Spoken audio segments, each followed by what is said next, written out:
A while ago, I discovered that one of my coworkers got fired, and it was a little surprise to me because, well, first of all, I recently got a job, and this job currently is my highest paying job in comparison to my other previous job that I ever had, and I'm very grateful for this job.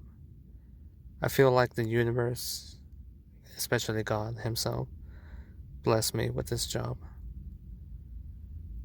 But it was a shock to me to discover that one of my coworkers, who I got along with very fine, got fired. And for some reason, I kind of feel bad about it, but at the same time, I shouldn't because I have nothing to do, of him getting fired. This was purely based on whatever situation he brought himself into. But one thing that kind of stuck to me, and this was before he got fired, is that he mentioned that this was his first ever job and he was already in his late 20s. That kind of surprised me because for me, myself, when I first graduated out of high school, I immediately signed up for work.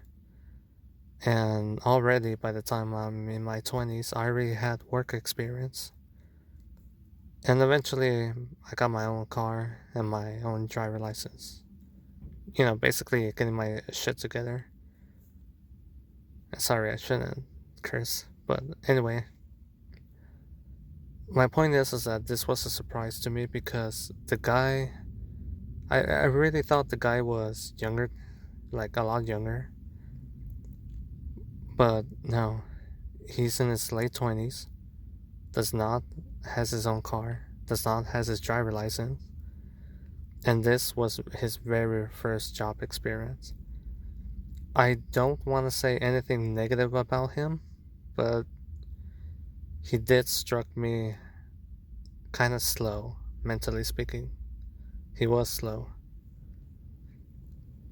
And as you can guess with this picture that I chose for this video, sometimes in life we feel like we're failures. We feel like we're idiots.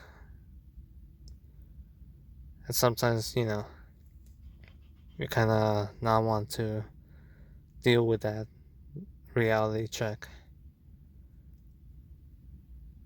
And this is why I got into Stoicism. And in my previous video, I talk about looking at the past for answers. And I also talk about Marcus Aurelius. Don't worry about feeling like you're a failure. Because, first of all, guys, we're human beings. Human beings, we're naturally both stupid and we're gonna fail eventually. But this is where Stoicism comes in. And Marcus Aurelius talks about Stoicism a lot because he was the emperor of Rome, responsible for saving Rome. He made the empire lasted much, much more longer. And because of this, he left behind a fantastic legacy and a fantastic reputation.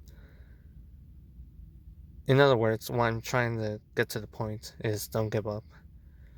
Even if you're slow, even if you're way behind, don't give up, guys. Just start. I do want to talk about sexuality because I'm a little bit concerned about women who hit the wall and basically cannot have kids and are kind of already in that stage where their biologically their bio clock is ticking. But that's a video for another day, and of course a topic for another time. But what I'm trying to get to the point of this video, guys, is that we're all gonna have our downside. We're all gonna have our lemon that life's gives us. The other thing I'm encouraging you is simply don't give up and practice stoicism. Right now, as I'm making this video, I'm in my car and I'm about to head to the gym.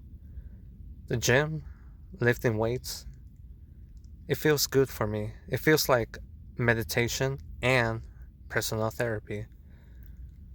And after an hour or so of lifting weights, exercising to the point where I'm all sweaty and I have to take a shower afterwards, I feel not only well energized, but I feel like a mental balance. And this mental balance gives me a certain type of stability, and this stability gives me this strength of stoicism. It's hard for me to describe with words, but my point is, guys, is that after a good activity, after a nice meditation, I no longer feel like I'm down, like in this picture right here, a skeleton mourning over his failures, over his sadness in life. I don't feel that way. So what I'm trying to courage to you guys is that try to find your activity to, meditate and move on, but a healthy activity. Because one thing I want to say is that don't do drugs. Let's be honest, guys. Drug addicts, in a sense, they use drugs to escape their problems and to escape their issues, but that's not healthy at all. In matter of fact, that's counterproductive. That's actually making their situation way worse because they need that mental balance, that mental stability. They need that. If they do drugs, they're gonna make it worse. They're gonna make their minds unstable, the opposite of stability. What they need is, an activity that's productive, that's healthy, and that gives you that stability. And most importantly, that nice meditation where your mind is in stoicism state, where you can handle a little bit more hardship and continue until you finally break the ceiling and achieve something greater. Well, guys, I'm gonna end it here, and thank you for listening, and goodbye.